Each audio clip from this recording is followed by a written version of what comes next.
All right, let's look at while loops now in Python.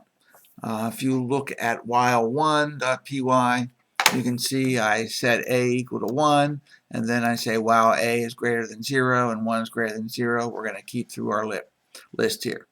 We're going to ask for one integer, ask for another integer, change those string values into actual integers, and then decide whether they're equal, greater than, or less. A is equal to b, a is greater than b, or a is less than b.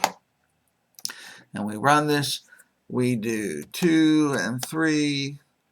A is less than b. We do it again. We do 5 and we do 7.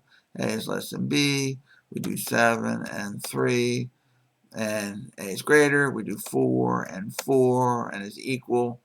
And we keep going.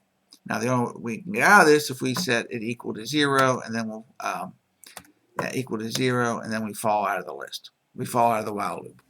Of course, we should probably tell our user that. So now when we do this, we run this through.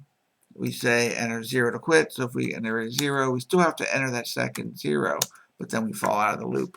But if we don't enter a 0, it still runs the same way. 4 and 4, it's equal. 5 and 4 and 4 and 5, and of course 0 to quit. But we still have to enter that other 0, which isn't particularly pleasant, but it still works. If we look at while 3,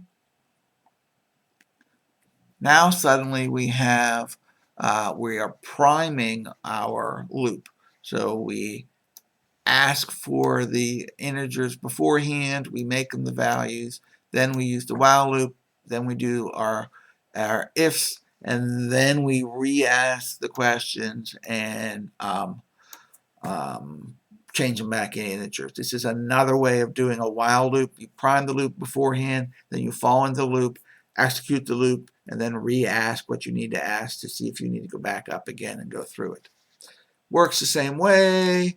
So if we do 4 and 4, it's equal, and if we do 0 and 0, we fall out of the loop. So it works the same way.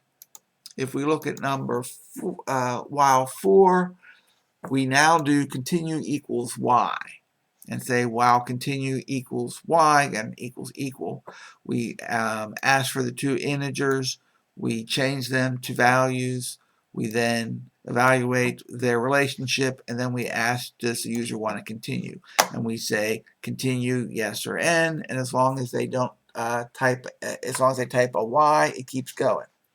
So if we run through this, you can say we'll do 5 and 5. Sure enough, they're equal. We type a y to continue, and we do a 6 and a 4. And if we type yes to continue, boom, we fall out because it's not equal to y. The only thing that will let us go is a y.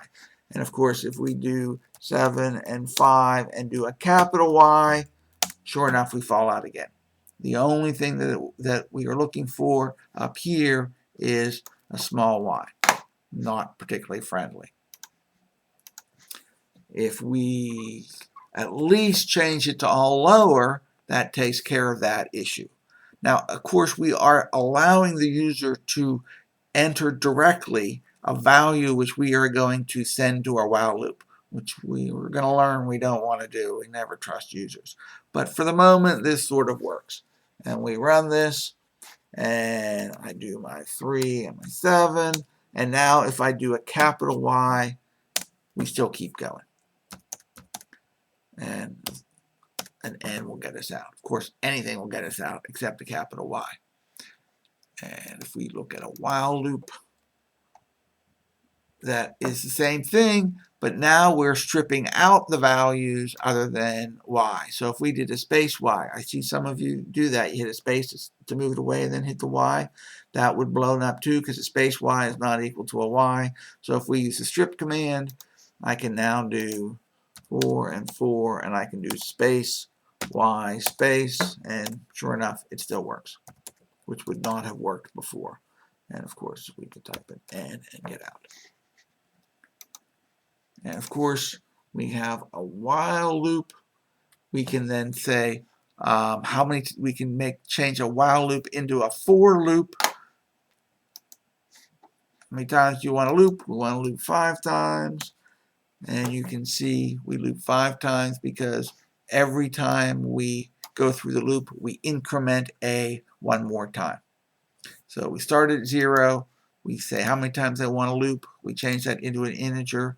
As long as A is less than B, we keep going through. And then, of course, we add 1 to the bottom of the loop.